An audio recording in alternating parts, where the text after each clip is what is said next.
Okay, अब जो हमारे पास थ्योरम है वो किर्चॉफ्स थ्योरम्स है और मैट्रिक्स ट्री थ्योरम है, जिसको हम लोग टू नेम्स हैं, जिसके मैट्रिक्स ट्री थ्योरम भी कहा जाता है और किर्चॉफ्स थ्योरम भी कहा जाता है।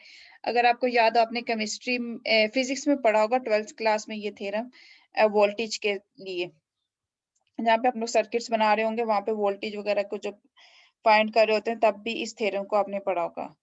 इसमें बेसिकली होता क्या है, ये हमारे पास जो ग्राफ गिवन होता है उसके अकॉर्डिंग हम लोग चलते हैं। Let M is the matrix obtain from the adjacency matrix. आपके पास कोई भी जो मैट्रिक्स है वो एडजेंसी मैट्रिक्स होगा ऑफ अ कनेक्टेड, आपके पास जो भी कनेक्टेड ग्राफ होगा, changing the all ones to -1 and replacing each diagonal zero by the degree of corresponding vertices. अब यहाँ पे हमने क्या करना है, जो भी आपके पास पाथ गिवन होगा, अगर ए से बी जा रहे हैं तो हम लोग ए से बी वाले पे 1 लिखेंगे, लेकिन एंड किरचॉफ में क्या होता है कि हम लोग नेगेटिव कर देते हैं। अगर आपका वोल्टेज उधर फिजिक्स में जब किया था वोल्टेज पॉजिटिव होता है तो उसको नेगेटिव करते हैं। तो यहाँ पे भी जो आपके पास एजेस होंगे उनको हम लोग क्या करते जाएंगे, चेंज करते जाएंगे। अगर वो 1 है तो उसको -1 से रिप्लेस करते जाएंगे और ईच डायगोनल को 0 करते हैं, और जो भी डायगोनल की वैल्यूज होंगी उनकी कॉरस्पॉन्डिंग जो भी डिग्रीज होंगी वो उसको वहां पे रिप्लेस करते हुए जाएंगे। Then the number of spanning tree of G is the equal to the value of cofactor of M. और जहाँ पे अब टोटल नंबर हमारे पास स्पैनिंग ट्री के कितने बन सकते हैं वो, और उसमें हम लोग जो फाइंड करेंगे वो बेसिकली को फैक्टर जब है, कोफैक्टर निकालेंगे, कोफैक्टर से हम लोग बताएंगे कि total number of spanning tree कितने पॉसिबल हैं।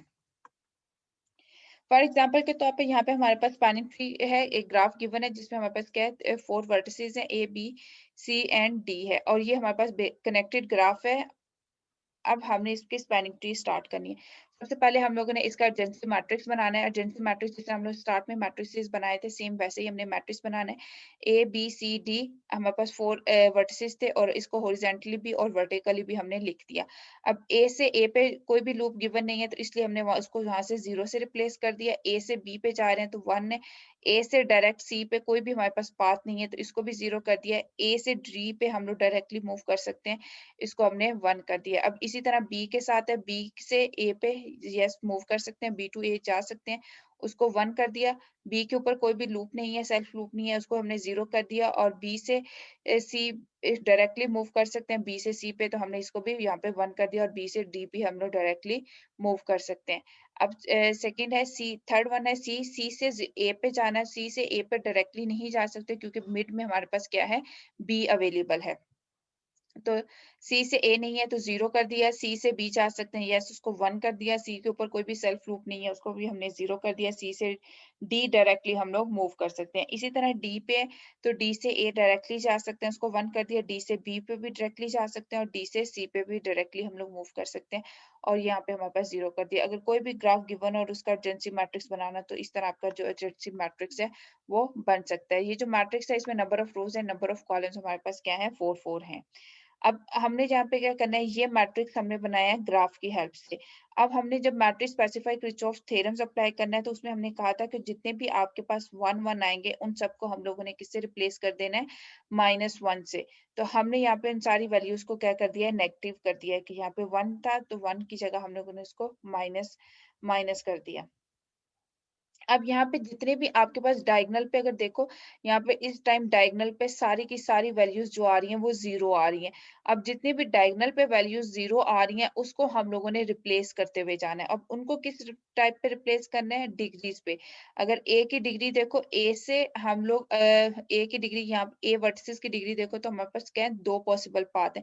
एक पॉसिबल पाथ क्या है, ए से डी पे जा सकते हैं, दूसरा पॉसिबल पाथ है ए से बी पे जा सकते हैं। इसका मतलब है इस वर्टिसेस की जो डिग्री है वो हमारे पास यहाँ पे 2 है, तो 0 को हम लोग यहाँ पे रिप्लेस कर देंगे 2 के साथ। अगर बी पे आओ तो बी पे हमारे पास पॉसिबल कितनी है, एक ये पॉसिबल है, बी से सी, बी से ए और बी से डी।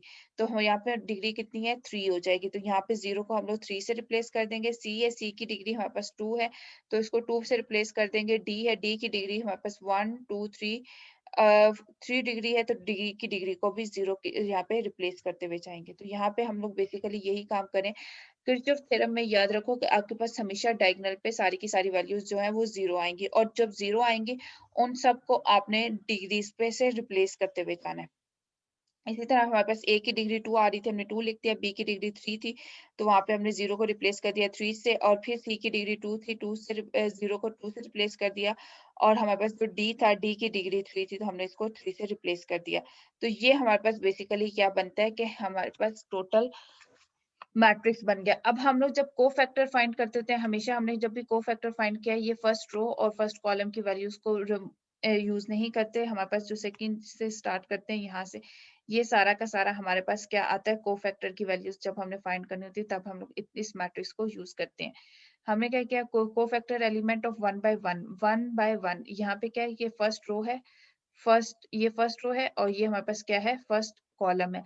फर्स्ट रो और फर्स्ट कॉलम का जब कोफैक्टर फाइंड करना है, तो हमने फर्स्ट रो और फर्स्ट कॉलम को रिमूव कर देना होता है, और जो बाकी चीज बचती है उसको आपस में उस मैट्रिक्स को लेते हैं, और उस मैट्रिक्स की का वैल्यू से वैल्यूज को फाइंड कर रहे होते हैं। अगर इसी तरह आपसे कह दिया जाए कि आपने सेकंड और सेकंड का करना है, तो आप लोग क्या करोगे, सेकंड रो और सेकंड कॉलम को रिमूव कर दोगे, बाकी जो चीजें आएंगी वो आपके पास आपके कोफैक्टर में आ जाएंगी, जिसमें यहाँ से ऊपर से आप वैल्यूज को पिक करोगे, 2 0 -1 0 2 -1 और -1 × 3 है। अभी हमारे पास क्या है कि फर्स्ट रो और फर्स्ट कॉलम है, तो ये फर्स्ट रो और फर्स्ट कॉलम को आपने कैंसिल कर देना है, और आपने इसके बाद जो आपके पास मैट्रिक्स बचेगा उसकी मदद से हमने कोफैक्टर जो है वो फाइंड करना है। तो नो कोफैक्टर हमारे पास क्या है, M11 का क्या है, फर्स्ट रो और फर्स्ट कॉलम का, तो वो 3 -1 -1 -1 × 2, ये हमारे पास हमारी वैल्यूज आ गई कोफैक्टर की। अब जब इस कोफैक्टर को फाइंड करना है, तो हमने सबसे पहले 3 को पिक करना है। जब 3 को पिक करेंगे तो आपके पास फर्स्ट रो फर्स्ट कॉलम को कैंसिल, इनको इसके साथ इसको मल्टीप्लाई करना है। इसी तरह फिर -1 है, तो जब -1 को लेना है इस वाले को, तो इसका मतलब ये वाली रो और ये वाली कैंसिल हो जाएगी, बाकी आपने कंसीडर करते जाना है, -1 -1 -3, और इसी तरह -1 फिर एक पिक करके फर्स्ट रो को एक्सपेंड करते हुए उसके अगेंस्ट जो मैट्रिक्स होगा वो यहाँ पे आपने लिखना है। फिर इनको आपस में जो है मल्टीप्लाई करना है, 2 1, और इसको आपस में मल्टीप्लाई करते हुए जाना है, और इनको जब वैसे आप मल्टीप्लाई करोगे तो आपके पास जो रिजल्ट आएगा, 3 × 6 -1 प्लस -3 -1 है, एंड -1 × +1 2 है। तो जब इसको सॉल्व करोगे तो आपके पास टोटल जो है वो कितने बनेंगे, 8 बनेंगे। अब यहाँ पे हमारे पास क्या है कि 8 स्पैनिंग ट्रीज जो है वो हम लोग कंसीडर कर सकते हैं। अब इसमें आपने क्या करना है, 3 है, -1 को पिक करना है, फिर -1 को पिक करना है, जैसे जैसे इनको पिक करते जाएंगे इन चीजों को आपने रिमूव करते हुए जाना है, और यहाँ से इन वैल्यूज को ऐड करते हुए जाना है। कैमर्स रूल आता है आप सब, थोड़ा बहुत आपको आइडिया है कैमर्स रूल का, इनवर्स वर्टिसेस का?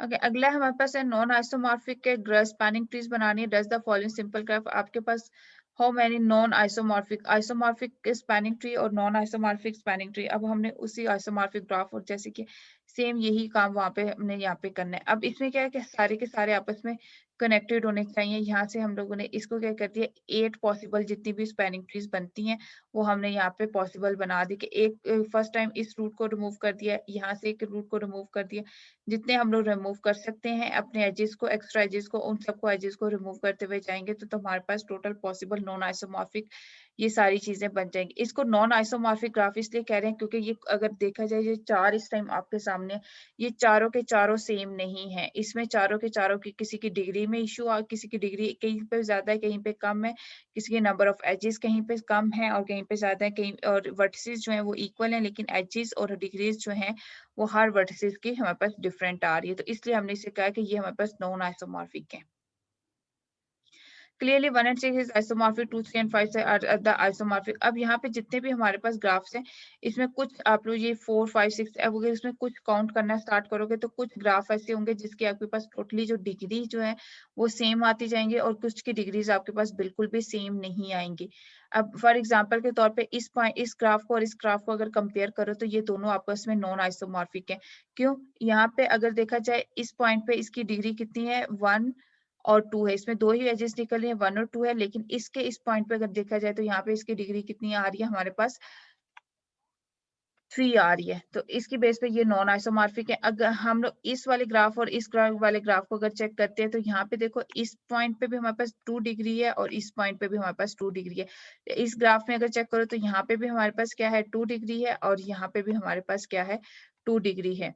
तो ये ग्राफ हम लोग कह सकते हैं कि ये हमारे पास क्या है आइसोमॉर्फिक ग्राफ है, ये सेम है। और अगर ये वाला ग्राफ इस ग्राफ पे आओ तो ये ग्राफ भी सेम एग्जैक्टली यही वाला ग्राफ है, ये वाला। सिर्फ इसमें क्या है, इसमें हमारे पास ये वाली एज हमने रखी हुई थी और इसमें क्या है कि हम लोगों ने इसके ऑपोजिट जो एज है वो क्रिएट की हुई है। लेकिन यहाँ पे अगर डिग्री वर्टिसेस और एजेस डिग्री वर्टिसेस और बाकी सारी चीजें देखो तो वो हमारे पास क्या है कंप्लीट है। तो इसमें कुछ ऐसे होते हैं कि जो आपके पास कंप्लीट स्पैनिंग ट्री में नॉन आइसोमॉर्फिक में आते हैं।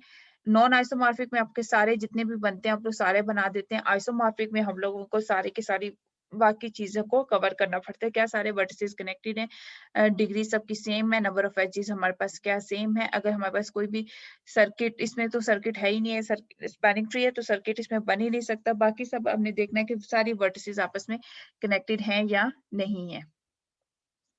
तो there is only two non isomorphic spanning tree of the graph. अब अगर हम तो यहाँ पे क्या है कि जितने भी नॉन आइसोमॉर्फिक ग्राफ है, एक हमारे पास ये पॉसिबल सोल्यूशन था कि यहाँ पे हमारे पास पॉसिबली नॉन आइसोमॉर्फिक ग्राफ नहीं बनता, और एक पॉसिबल हमारे पास इसमें है कि हमारे पास ये नॉन आइसोमॉर्फिक ग्राफ नहीं है।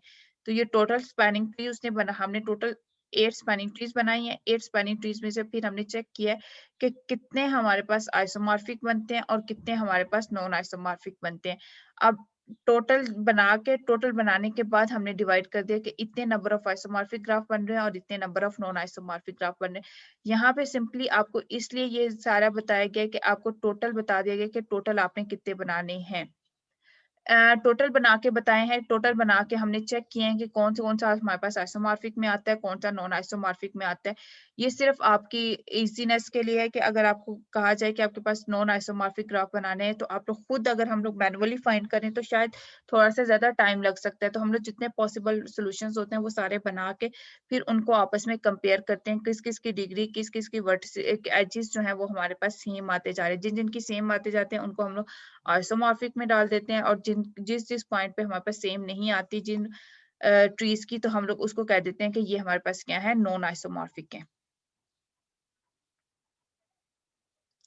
अब ये क्वेश्चन है, suppose an oil company wants to build a series of pipeline between 6 storage facilities in the order to able to move from one storage facility to another 5। अब यहाँ पे हम लोगों ने एक से ऑयल कंपनी है उसमें 6 स्टोरेज है और 6 स्टोरेज में से हम लोगों ने हर एक के लिए करना है कि हम लोग ऑयल को मूव कर सकते हैं एक पॉइंट से दूसरे पॉइंट पे। For environmental reason it is not possible to build a pipeline between some pairs of storage facilities. इसमें क्या है कि कुछ इन्वायरमेंटल प्रॉब्लम्स थी जिसकी वजह से हमारे लिए पॉसिबल नहीं है कि हम लोग वहां पे वो सारा का सारा काम एक्शन जो है वो परफॉर्म कर सकें।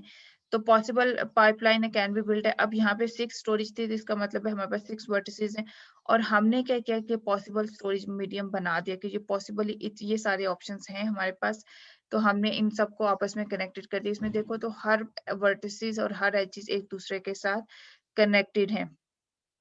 Because with construction of pipeline is very expensive, construct a few pipeline as possible। ये टोटल पॉसिबल हमने बता दिया कि अगर हम लोग बना रहे हैं तो टोटल पॉसिबल हमारे पास ये है कि इस तरह का हमारे पास ग्राफ जो है वो क्रिएट बन सकता है। लेकिन अगर इसमें देखो तो इसमें नंबर ऑफ पाइपलाइंस हमारे पास बहुत ज्यादा यूज हो रही है, तो वो हमने कह दिया कि नंबर ऑफ पाइपलाइन कंस्ट्रक्ट बड़ी एक्सपेंसिव है, तो हमने क्या करना है इंटरमीडिएटर के तौर पर बनाना है, कम से कम हमारी कॉस्ट जो है वो लगे। तो वी हैव रिमूव। अब इसमें देखना है कि जो जो एजेस हम लोग रिमूव कर सकते हैं वो सारे के सारे एजेस यहाँ से रिमूव करते हुए जाएंगे। अब फॉर एग्जांपल के तौर पे बी से सी को कनेक्टेड किया हुआ है, और सी को ही हम लोगों ने ई के साथ भी कनेक्टेड किया हुआ है, सी को डी के साथ भी कनेक्टेड किया हुआ है, और सी जो है वो हमारे पास सी से बी और ये पाथ हमारे पास ये भी बन रहे हैं। तो हम लोग क्या करेंगे, जितने भी पॉसिबल है कि हम लोग पॉसिबल नंबर ऑफ एजेस हैं जिनको हम लोग रिमूव कर सकते हैं, उन सारे को यहाँ से हम लोग क्या करते जाएंगे, रिमूव करते हुए जाएंगे। अब अगर मुझे फॉर सिंपली सी पे मूव करना हो तो मैं ऐसे भी मूव कर सकती हूँ, ए से एफ पे जाऊं, एफ से ई और ई से सी पे डायरेक्टली मूव कर जाऊं। तो इसमें क्या मतलब है कि हमारे पास ये जो पाथ गिवन है कि हम लोग बी से सी वाला पाथ है ये भी एक्स्ट्रा है, इसको भी यहाँ से हमने रिमूव कर दिया। बी से अगर ई व बी वाला ये डायरेक्टली पाथ ये है, इस पाथ को भी गिवन रिमूव कर देंगे। और ये वाला पाथ भी हमारे पास एक्स्ट्रा है ए वाला, और ये पाथ भी हमारे पास एक्स्ट्रा है कि हम लोग बी ए से ई पे मूव करें। अगर ए से ई मूव करना है तो मैं ए से एफ और एफ से ई वाला पाथ भी यूज कर सकती हूँ। तो इस तरह हम लोग क्या करेंगे, जितने भी एक्स्ट्रा एजेस हैं उन सारे के सारे एजेस को हम लोगों ने यहाँ से रिमूव कर दिया। तो टोटल जो है वो हम लोगों ने यहाँ से 5 एजेस को जैसे रिमूव किया तो हमारे पास जो है एक स्पैनिंग ट्री जो है वो क्रिएट हो गया। लेकिन ये अगर देखो तो सारे के सारे आपस में कनेक्टेड है। अगर मुझे डी से बी पे जाना हो तो मैं डी से ई, ई से एफ और एफ से बी पे जा सकती हूँ। अगर मुझे सी से बी पे जाना तो सी से ई, ई से एफ और एफ से बी पे मूव कर सकती हूँ। अब इसके बाद ये हमारे पास सिंपली था कि अनवेटेड ग्राफ थे। अब हमारे पास जब वेटेड ग्राफ आ जाते हैं तो हम लोग अपना टोटल वेट को सम कर रहे होते हैं। A weighted graph is a graph from which each edges has associated real number of weight। इसमें क्या है, जो भी आपके पास ग्राफ होगा उस पे real number of real number का वेट होगा। The sum of weight of all the edges is total weight of the graph. अब जब टोटल वेट करेंगे जितने हर वर्टिसेस और हर एजेस का जो वेट होगा उसको जब हम लोग एड अप कर लेंगे तो हमारे पास जो है टोटल वेट बन जाएगा ग्राफ का। अब फॉर एग्जाम्पल के तौर पे ये हमारे पास एक ग्राफ गिवन है। अब यहाँ से हम लोग एक पॉइंट से दूसरे पॉइंट पे मूव कर रहे हैं तो उसका जो वेट है वो 2 है। इसी तरह इस पॉइंट से इस पॉइंट पे मूव कर रहे हैं तो हमारे पास वेट जो आ रहा है वो 6 आ रहा है। तो अगर टोटल ग्राफ का आपको कहा जाए कि आपने टोटल ग्राफ का वेट फाइंड करना है तो हम लोग क्या करेंगे, 2 + 6 + 3 + 2 + 3 + 1 करेंगे तो हमारे पास टोटल वेट जो है वो ग्राफ का आ जाएगा। और वो जो टोटल वेट है हमारे पास ग्राफ का वो 17 बनता है।